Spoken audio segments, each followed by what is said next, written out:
want to do what you have me do. I want to thank you. I want to praise you. I want to do what you have me do. I want to thank you. I want to praise you. I want to do what you have me do. So every day of my life I will follow you. Every day of my life I will follow you. Every day of my life I will follow you. I will follow you. So every day of my life I will follow you. Every day of my life I will follow you. Every day of my life I will follow you. I will follow you. And I will follow you. I want to know you. I want to love you. I want to do what you have me do. I want to know you. I want to love you. I want to do what you have me do. I want to know you. I want to love you. I want to do what you have me do.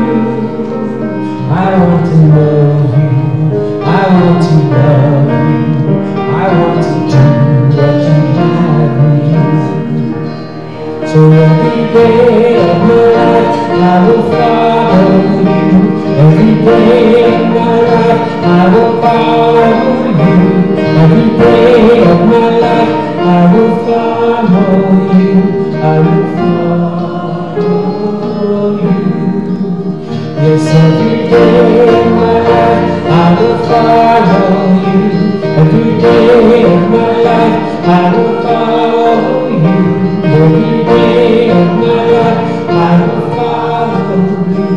I will follow you.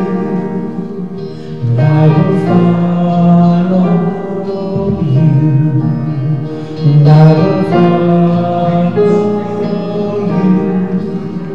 And I will follow you.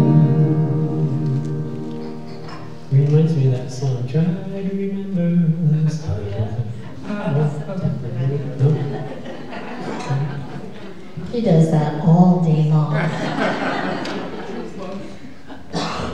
All right, this next song is a great fun song to you by Daniel. Let's get ready, maestro. Perfect for getting ready for this morning's spectacular talk.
Everything I've ever dreamed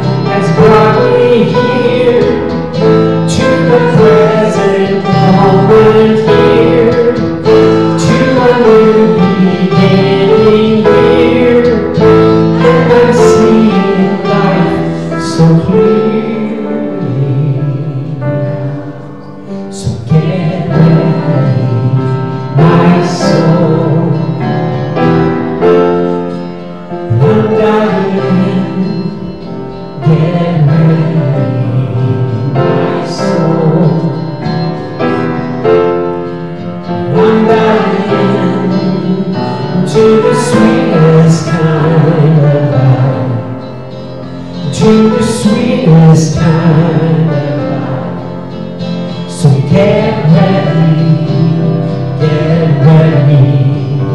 my soul. 'Cause here I go, deeper, deeper, deeper than I've ever been before. Here I go, closer, closer, closer to my sacred source. Here I go, deeper, deeper, deeper than I've ever been before. Here I go, closer, closer, closer to my sacred source.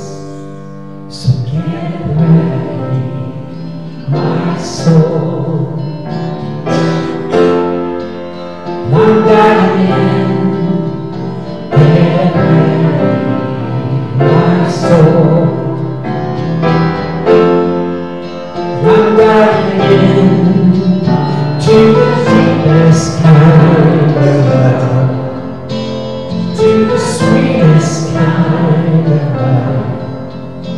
So get ready, my soul.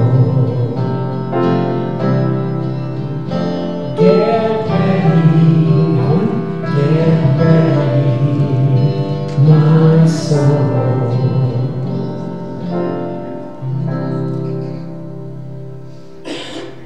Good morning. Good morning.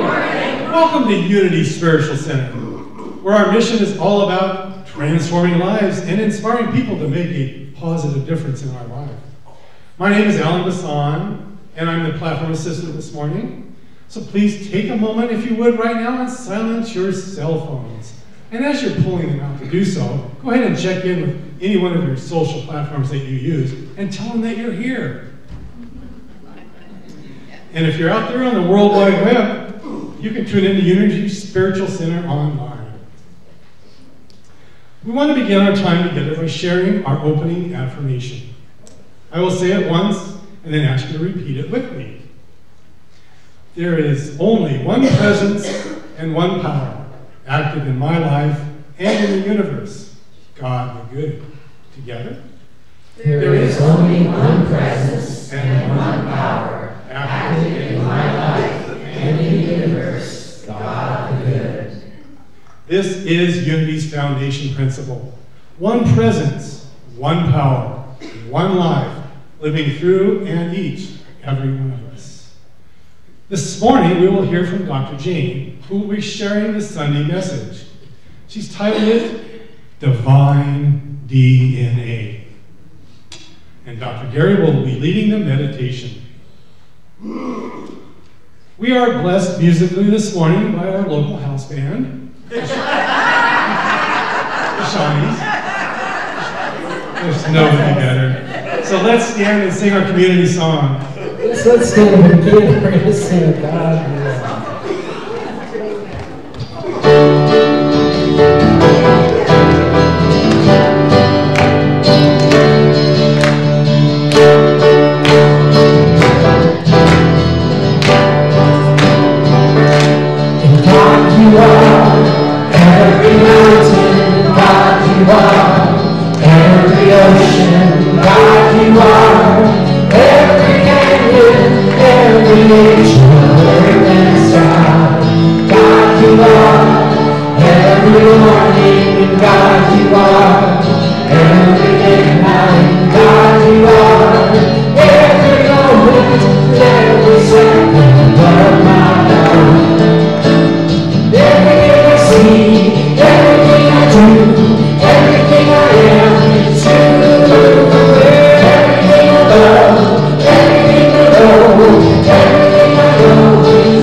Every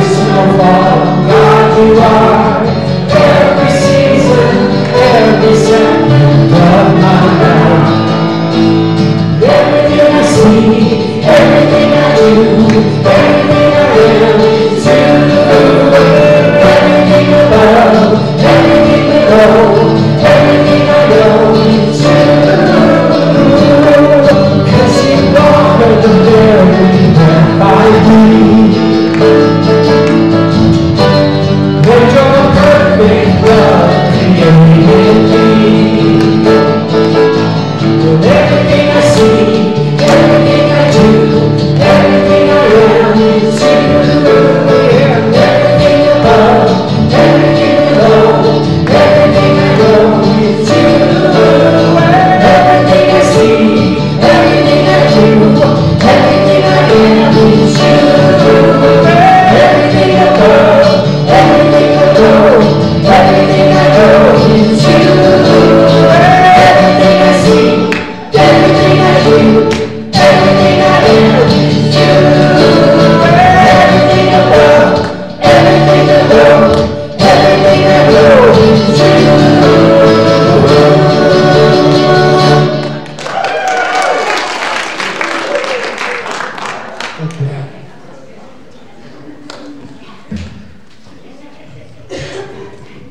I'm Linda Tweedy, and I'm doing the announcements.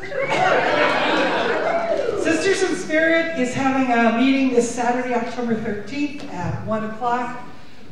Susan Croft will be speaking on Peruvian shamanism. Also, the Q process has been postponed until the new year, so that will not be happening this weekend. And I want to let you all know about the difference in treats on Sunday. Since Dennis is gone, we don't have any great ideas about who should bring them. So we want to thank the over 10 foot 10 foot. over 6'10" people. 5 foot. This won't happen again because we've now changed it to a sign-up sheet over on the wall. So if you want to be the one who's bringing treats next Sunday, go right over there and sign up because there's no one signed up so far. Sounds like a tall story so far. Yeah. So those people over 10 feet will be treats next year. Anyway, thank you.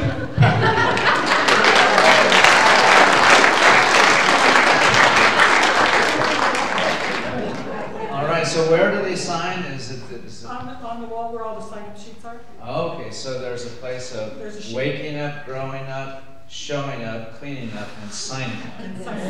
Okay, so it's the integral sign-up area. All right. So this is a center update with Dr. Gary, an opportunity for me to share a bit about what happens behind the scenes, things that aren't necessarily apparent via our community announcements. Well, we begin this month with actually now moving to each Sunday, there will be a different component of what we're going to be conveying in this particular segment. So for me, my segment is going to be primarily about our efforts to evolve our church, moving into a mission-centered ministry where we're also going to be looking at a different funding model than our typical tithing program. And then the following Sunday, next Sunday, for instance, will be our community update, where folks like Frida and Carolyn and Al, or somebody comes up to talk about what's happening in the community with the spirit groups or with the welcoming process, things that have to do with our really being in engagement, being engaged with what's happening here. And then the board will have their board update. We meet on the second Monday of every month, and so the board will have its slot to convey information about what's happening on the board level. And then the last Sunday of the month will be a transformational stories update. And Reverend Jane will have somebody come up and tell a transformative story.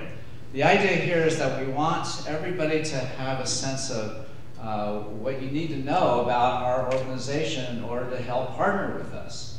We're moving into a new program, a new funding model where we're all about creating owner partners, sort of like a co-op, so to speak. So that if we're in ownership of what we're trying to create together as Unity Spiritual Center, then we have to also partner with those of you who are interested in making sure that this effort that we're putting forth is going to produce, we're going to be able to be sustainable.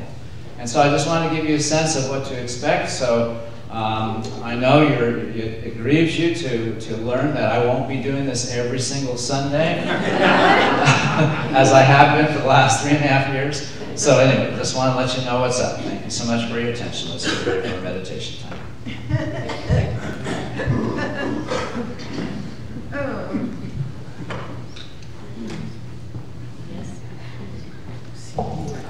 Yes, Sean, you do need your glasses. We have a beautiful meditation here by Karen Drucker, and it's called In the Stillness.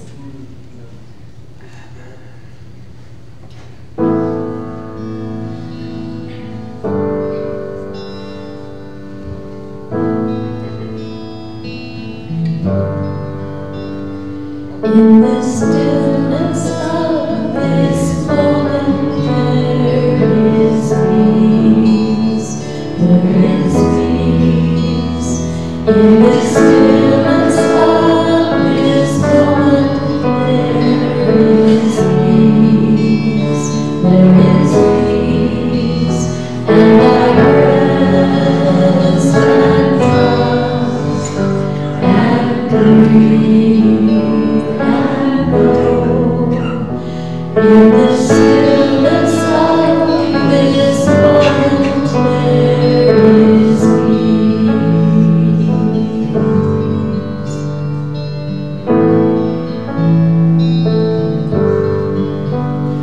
In the stillness of this moment, there is love. There is love. In the stillness of this moment, there is love. There is love. And I rest and trust and breathe and know. In the stillness of this moment, there is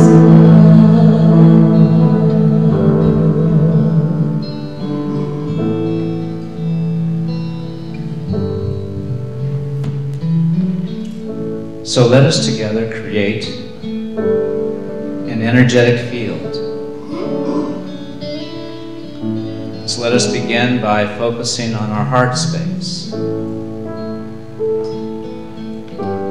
As we gently allow our awareness to settle at the center of our chest, let us feel the rise and fall of our breath.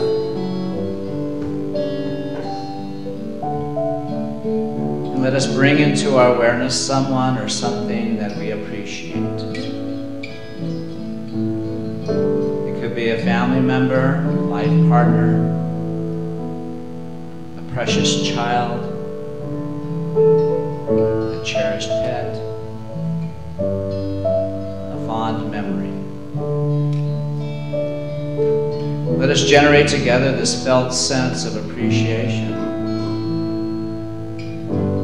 allowing those feelings to arise and extend beyond our physical selves. Imagining it overflowing into this room so that together we create this heart-centered field of coherence. A field within which we can bring any care or concern, know that we can just settle in and relax, let go, let God do its perfect work in and through us. And as we just allow ourselves simply to rest in this moment in time, here in the company of family members and friends and fellow travelers on the path, we can experience a deeper sense of renewal, find in this place of peace our power, our capacity to love and to see possibilities, to be open-minded, to be able to lift up our eyes and see beyond appearances, and yet know, in spite of them, that all things are working together for a greater good, and we are a part of that unfolding. And so let us now just simply go more deeply, at this time, into the silence, and simply rest in the awareness of our oneness.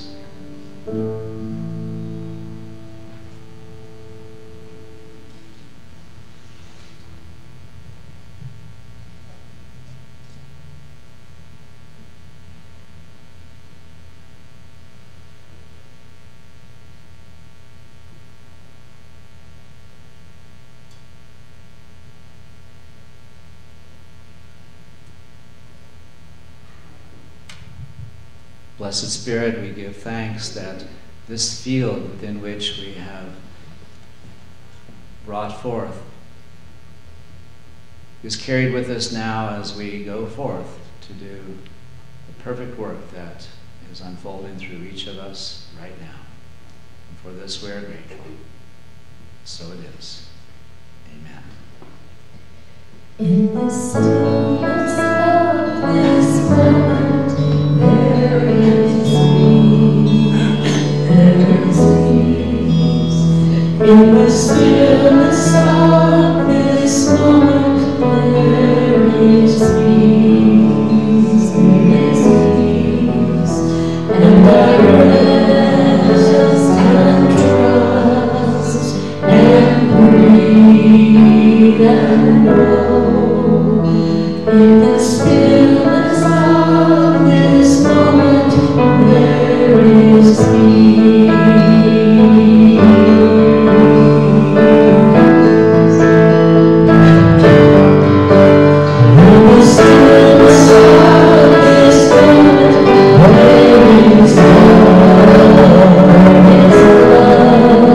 In the stillness of this moment, there is love.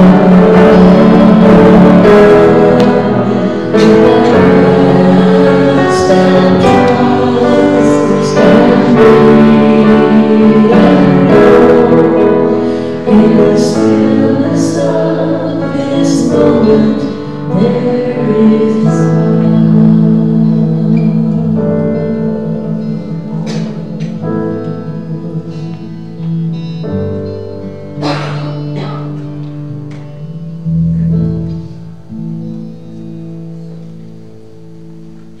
Thank you. How beautiful. Let's breathe in that knowingness, that in the stillness of this very moment there is love. Can you feel it? Yes. There's a Buddhist saying that says, the only Zen you'll find at the top of the mountain is the Zen you bring with you. And that's because we carry our Zen, our divine essence, everywhere we go. We bring it. My talk title is Divine DNA, and we'll be talking about Unity's second principle, which is namely that each one of us is an individualized expression of God. One presence, one power. If God's all there is, how can we be anything but divine? And the other piece of good news is that at our core we have an innate goodness. No matter what we may have done in the past, no matter what the outer appearance might say, there is an original innocence. It's the virtue of humankind that we carry with us, we bring to the world. It's an inherent holiness. And we bring it everywhere, including to the top of the mountain. It's our divine DNA, sometimes called the Christ blueprint that lies within us. Now, we may be keeping it very well hidden and completely under wraps, but that doesn't mean that it doesn't exist. Nonetheless, our very nature is such that we are divine. And we learn this early on in Scripture, in the book of Genesis. We're made in the image and likeness of God. Now, the news that we are spirit expressing really ought to have us up dancing in the aisles right now. Shouldn't it? I've got a couple dancers back there. Yes. Shouldn't it, though? I mean, if you really knew you were divine and that creative source energy was at your disposal, you felt that power flowing through you right now, wouldn't you want to get up and dance? Yeah. Knowing the truth of who we are should send us into an ecstatic, mind-blowing explosion of power and strength and joy. Why doesn't it? Because it turns out that we don't experience the truth of it simply by proclamation. There's a little bit more that needs to be done. We talked last week about divine principle, the source energy that is eternally flowing, inexhaustible, ever present, ever available. And as spiritual beings with divine essence, it is our birthright to use this power. So, why aren't we walking on water right now? And it's because of this. The divine flow can be hampered in its expression by things like fear, projection, blaming, resentment, needing to be right, limiting beliefs and assumptions, worry. All of this constricts the flow. It gets in the way of our evolutionary blossoming and transformation. All of our inner amazingness can get drowned out by the voice of the ego. You know what I'm talking about? That insane, critical roommate that shares inner space with us, that likes to judge others as well as judging ourselves, that does the I roll. You know the one? That says, yeah, right, I know I'm divine, but here are some failures to think about. There's no evidence of the infinite here that I can see.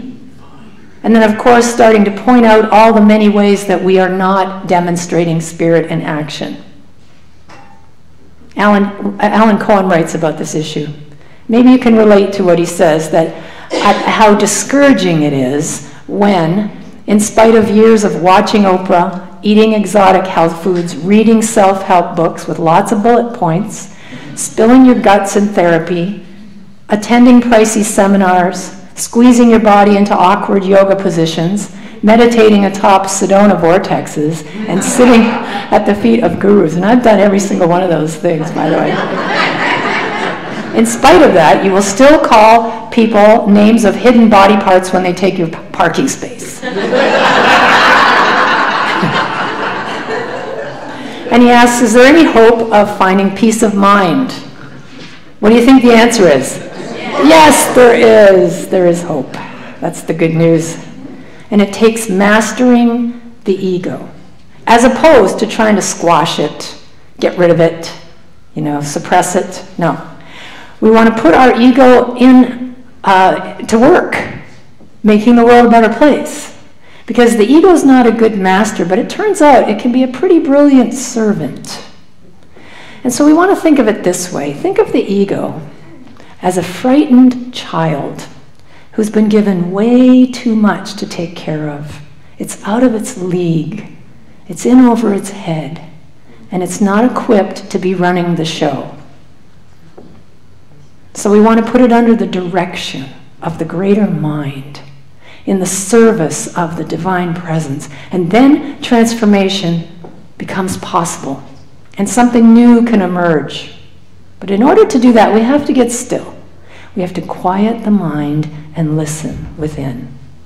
Because if we're not hearing Spirit's voice because of the volume of this frightened child, what we're listening to are old, ancient fear thoughts that are all ego-based.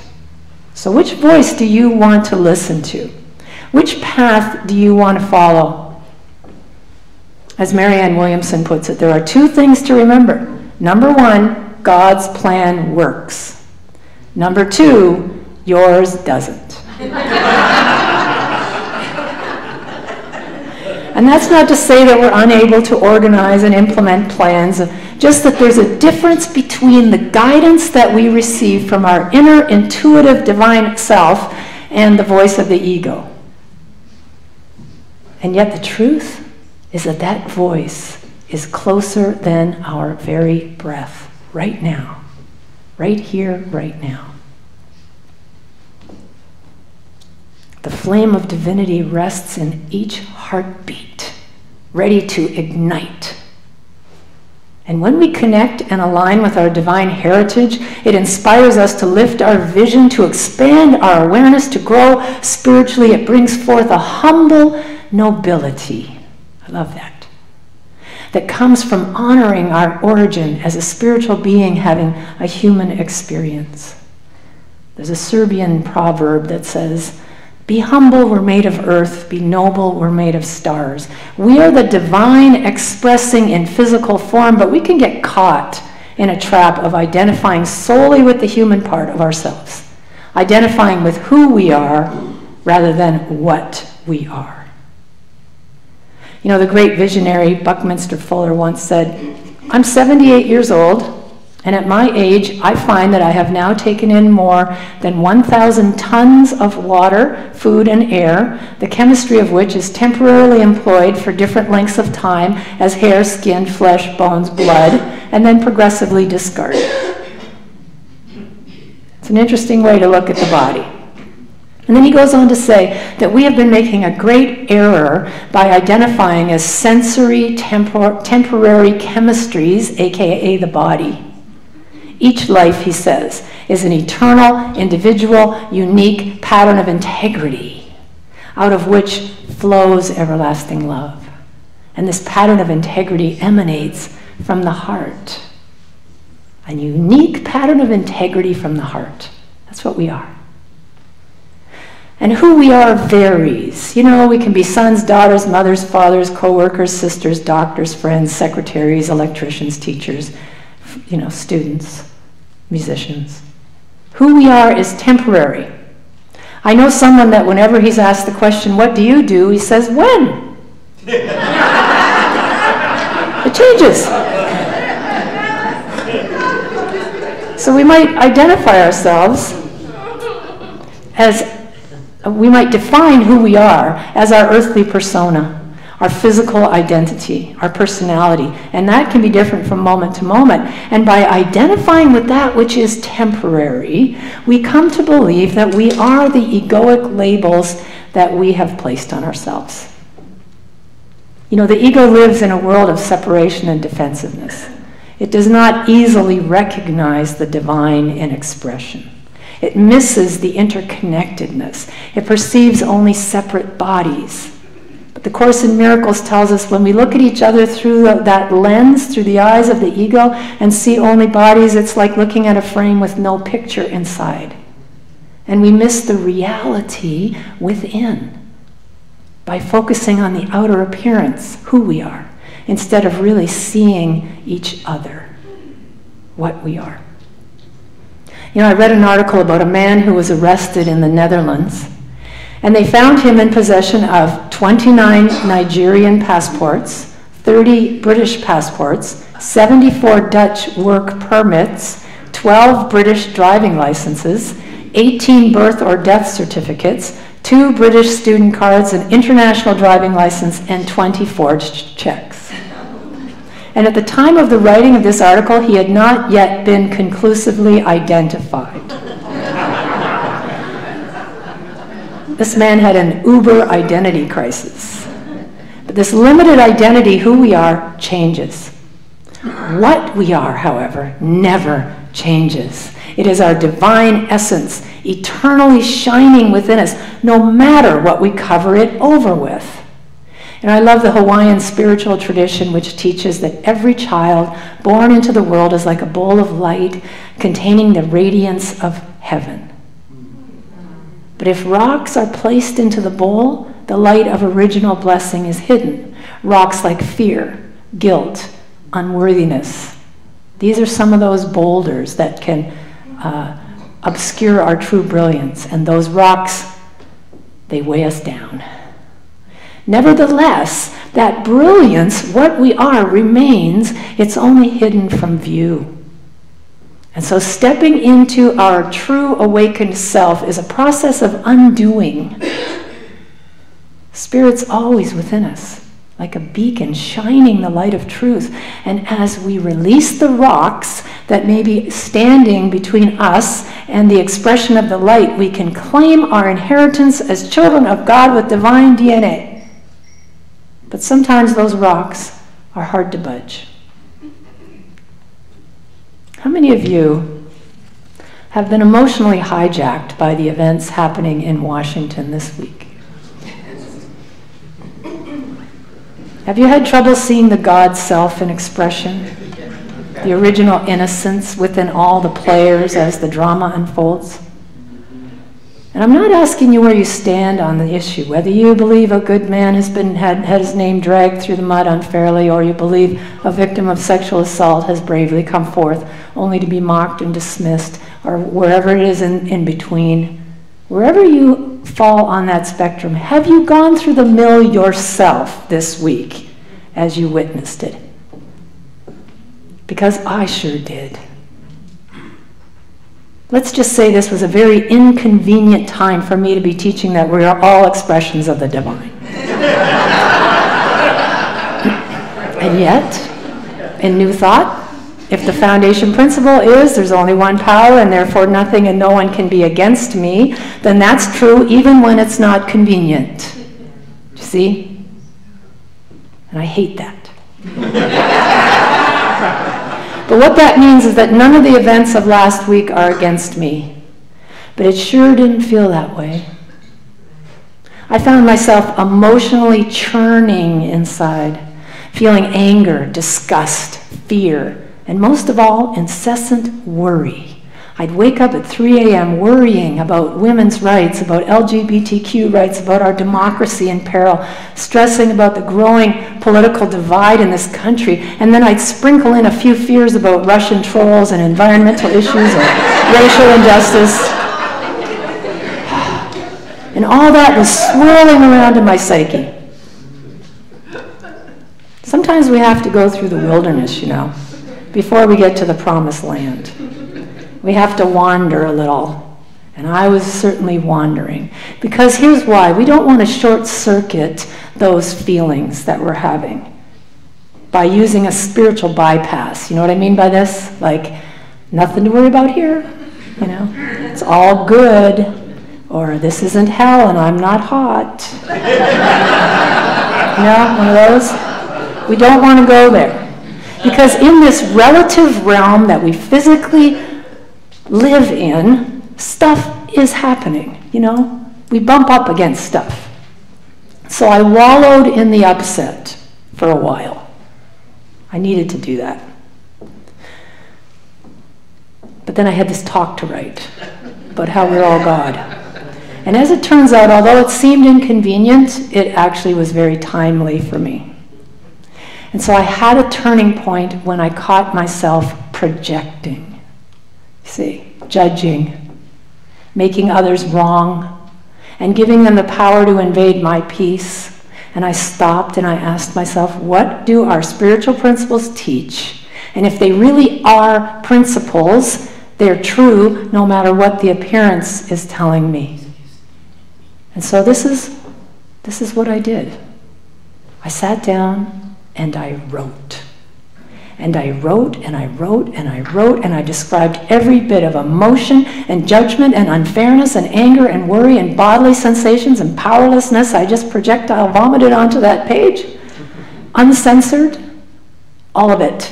And I kept writing and writing until I was complete. I took a breath. There was a sense of relief there. And then I asked myself, how can I use my spiritual principles to help me work through this and shift into being a healing presence, to morph from being part of the problem to being an integral evolutionary activist? That's my new favorite phrase. And if you're going to ask yourself that question and really mean it, hold on to your hat. And so I began to look at the whole picture. seeing how it was the illusion of separation playing out before my eyes. Competition, us versus them, oppression, powerlessness, defensiveness, and the blinders fell from my eyes, and I saw lots of people in pain. And if you remember, pain not transformed is pain transmitted. Pain not transformed is pain transmitted. And my heart began to open a little bit wider, as I looked at each villain in my story, and I saw the hurt and the anger and the defensiveness that arises when we perceive a threatening situation. And I saw so clearly how under all that anger was fear. Fear. All the fighting, the defensiveness, the projection, the lack of empathy, all of it stemming from fear. And I was able to step out of the story, unhook my emotional state, and just observe with an open heart and saw the child behind the pain. You see it? And I was overwhelmed with compassion for every person, not just who I perceived as the victim. All the players caught in a web of defensive games, trying desperately to be right, dealing with the rocks in their bowl of light. And as I simply shifted my perception, widened my circle of compassion, I felt the most immense power emanating from my heart, lifting me, carrying me. If you remember the Grinch's heart growing, it was like that. It was just like that. And I began using the Buddhist compassion meditation that says, just like me, this person is seeking happiness. Just like me, this person is trying to avoid suffering. Just like me, this person has known sadness and loneliness and despair. Just like me, this person is trying to fulfill their needs. Just like me, they're learning about life. They stumble and they fall. They make mistakes, just like me. This person is so desperately trying to survive in the world of separation. And I stayed with it. I stayed with it until I found the gift in it, which was getting beyond my reactivity, my lashing out, my projections, seeing through the unconscious behavior and discovering something amazing, seeing the core self, the authentic beingness, discovering the power of the divine, and I surrendered to it. And I let it lead me. I trusted the presence to do what needed to be done. You see, we don't have to explain things to divine awareness. We surrender to it and allow it. And I got off the hamster wheel of worry. Now, there was more to the process that entailed self-forgiveness, but suffice it to say that just getting to that place where I stopped throwing darts of judgment was a tipping point for me, so that I could stop dehumanizing people, demonizing people. You know, I once heard Byron Katie speak. She told that she had gone to a woman's retreat early on in her healing process, and at this retreat, all the women would greet each other whenever they met, walking in the retreat center with a namaste. Namaste, right? Namaste meaning the divinity in me honors the divinity within you. And so they would greet each other this way, namaste, namaste, namaste. The only issue was that she thought they were saying, no mistake. And so she spent the entire retreat greeting everyone with, no mistake, no mistake, no mistake. And she had no idea that she was using the wrong greeting, but was she really? When I thought about it, I realized I really agree with her interpretation. When we really look at each other and see the beauty and the reality, we get, we are not mistakes. So it was no mistake she was giving the correct greeting.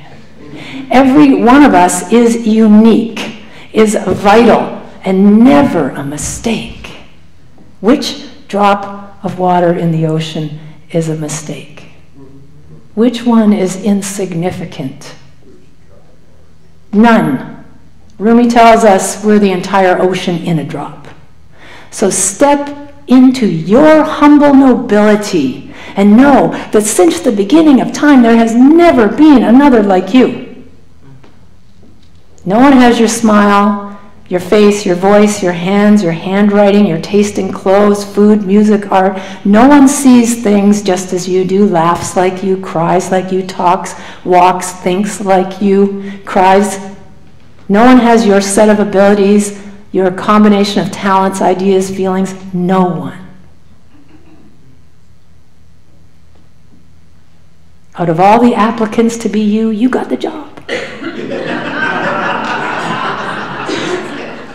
And I'm not talking about our well-rehearsed nice person mask that we show to the world. No, I am talking about the wild child, the flame of divinity, the precious innocence within you that is just napping. As Eckhart Tolle says it, you are the universe expressing itself as a human for a little while, temporarily. And we do not want to squander this opportunity. I mean, I don't want to wake up, at the end of my life and regret what I didn't do. So many people, when they are diagnosed with a terminal illness, have shared, that's the moment I began to truly live. And I watched my mother go through that.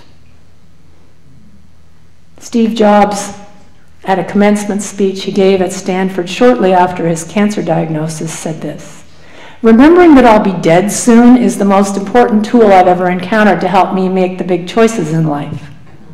And he goes on to say, because almost everything, external expectations, all pride, all fear of embarrassment or failure, these things just fall away in the face of death, leaving what is truly important. And all those things that he mentions are egoic dynamics. Fear, pride, embarrassment, failure, all ploys of the ego, designed to keep us small, to hamper the eternal flow, being the caterpillar regretfully telling the butterfly, "You've changed. Can't you go back to being the way you were?" The musician Pablo Casals said, "Every second we live is a new and unique moment of the universe, a moment that was never before and never will be again." And yet he asks, what do we teach our children in school? That 2 + 2 make 4, that Paris is the capital of France. When will we teach them what they are? That's what we do here, by the way. We should say to each of them, do you know what you are? You're a marvel. You are unique. In all the world, there is no other child exactly like you. You have the capacity for anything. And he adds, we must all work to make this world worthy of its children. Are you with me? Yes. What he says about children is true, and I know it's true of all of us. No matter what our chronological age, as we sit here, we are all offspring of the infinite presence of God, and we are each a marvel. We are unique, priceless, wondrous, unrepeatable expressions of the divine. Do you know that about yourself? Good, then I want to hear you say it. And I'm going to invite everybody who can stand to stand for this. If you want, and you can remain seated, but if you do, you have to put your hand on your hip. When you stand, put your hand on your hip. We want some sass here. Oops. Are you ready? Let's say it together. Yes. I am a unique, priceless, wondrous, unrepeatable expression of the divine. No mistake. No mistake. So it is.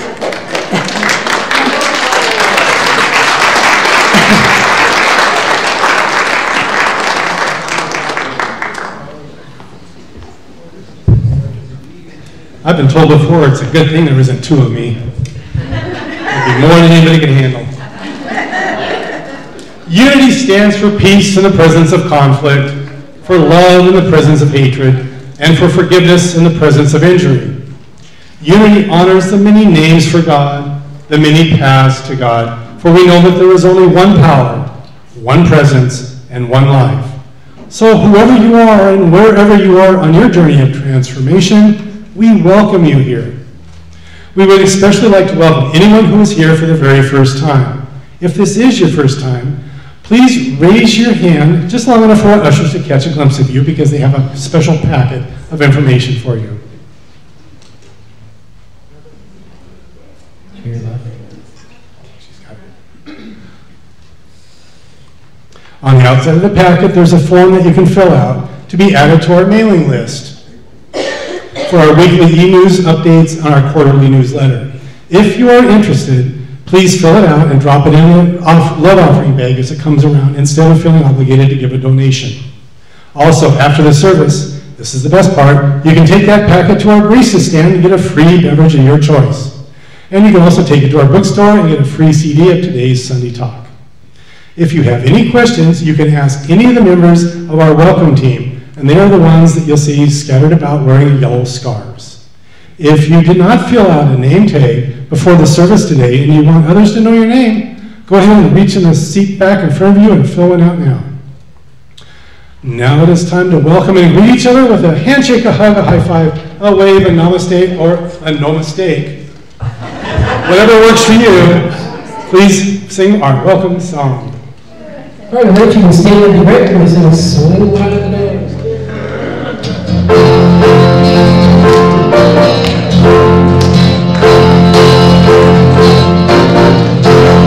Swing wide doors, the time is right. Swing wide doors to learn the light. Fading in wrong or even kind. Swing wide the doors of the starry night. Swing wide doors, the time is right. Swing wide doors to learn the light. Fading wrong or even kind. Swing wide the doors of the starry night. Let each other here.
Good morning, everybody. My name is Jim Sledge. I am the treasurer on your board of trustees, and this is a time in our service where we give thanks and appreciation for your financial contributions to this wonderful place called Unity Spiritual Center. And I know about you, but Jane's message today was what I needed to hear today. So.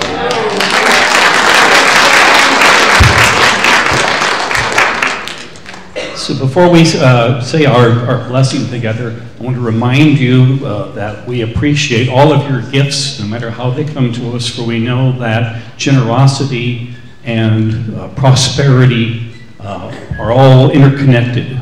So let's take that into our consideration as we say our blessing together. I'll get it out, yeah. Together.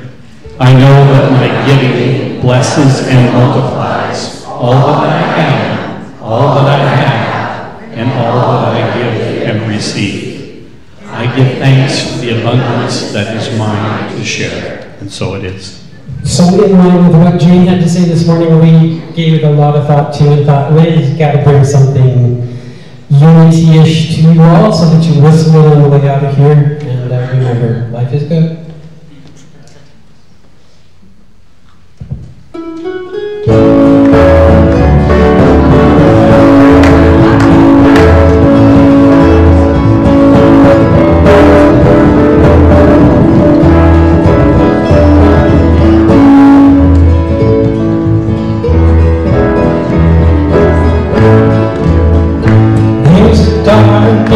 Trouble inside my life. There's a bright in the seaside too. Where we leave the darkness in the sky. Save the side of your soul. So keep on sunny side, always on the sunny side. Keep on sunny side life.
Thank you guys.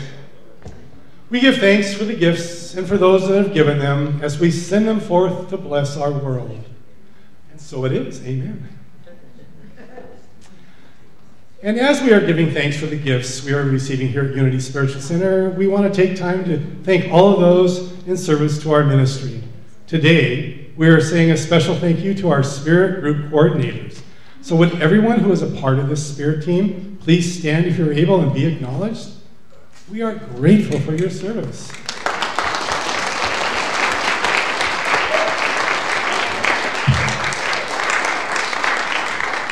Will our chaplains please come up front here? Our chaplain, singular. She's been holding our service in prayer as one of our chaplains does for us every service. If you have anything that is heavy on your heart or that you would like to help celebrate, you can pray with her, with her, and she will hold it in prayer for you. She will be right up here in front of the sanctuary after the service. Thank you. You can also fill out a prayer request form found in the seat pocket in front of you. And if you put it in, you can put it in one of our prayer boxes, either one up here or one out in the foyer. Our prayer team here at Unity will pray for you for 7 days, and then it goes on to Silent Unity to pray for another 30 days. And if you know of someone who is in the hospital and has requested a visit from one of our chaplains, please fill out the visitation request form in the seat back pocket in front of you and put it in the prayer box. All right, it's time for our children if they're out there.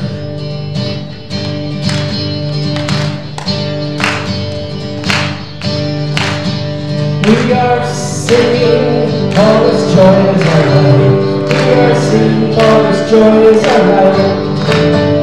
We are singing, all this joy is our life. We are singing, all this joy is our life. We are singing, oh, we are singing, all this joy is our life. We are singing, oh, we are singing, all this joy is our life. We are singing, all this love is our light. We are singing, all this love is our life. We are singing, all this love is our life. We are singing, all this love is our life.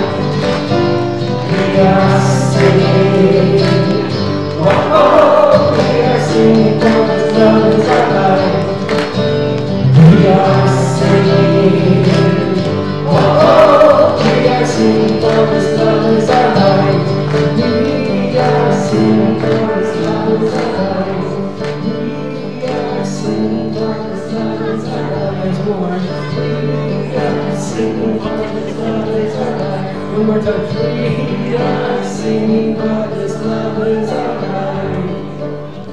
Gotta make sure little Ella hears that one there. Hey, kids. All right, there you go. Now we're on. Today happens to be the first Sunday of the month, which means it's Birthday Sunday. So if you have a birthday in the month of October, please stand as we sing our birthday song to you.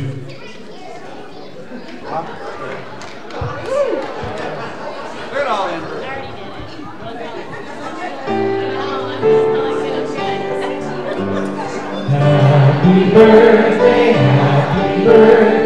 we love you. Happy birthday, and may all your dreams come true. When you blow out the candles, one light stays aglow. It's the love light in your eyes, wherever you go. Happy birthday.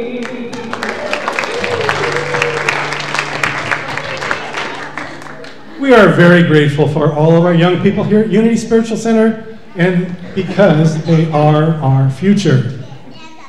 Let's take a moment to bless our children, our youth, and those in service to our youth ministry. Be the love you are, sing the song you hear, share your joy of life with people far and near. And for ourselves, be the love we are, sing the song we hear, share our joy of life with people far and near. All right, guys, you can go back to the people who brought you.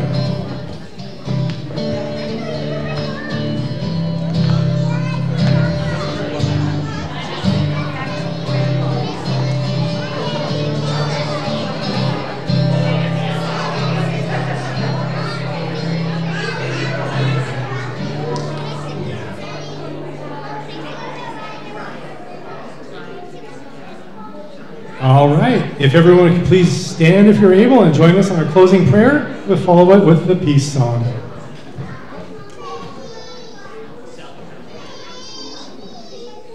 The light of God surrounds us. I am the light of God. The love of God enfolds us. I am the love of God. The power of God protects us. I am the power of God. The presence of God watches over us. I am the presence of God. Wherever we are, God is, and all is well, and that's the truth.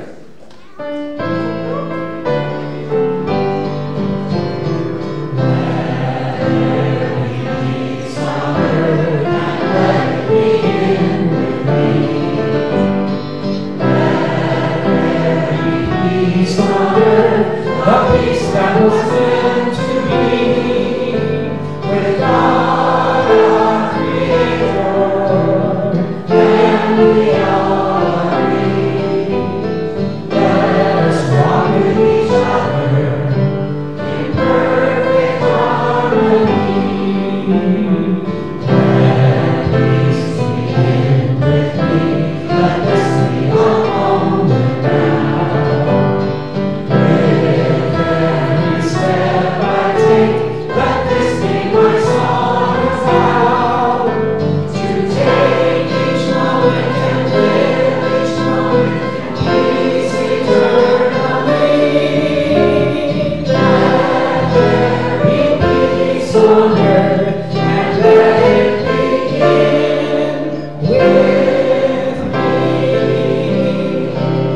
So remember, no mistake. No mistake. So it is.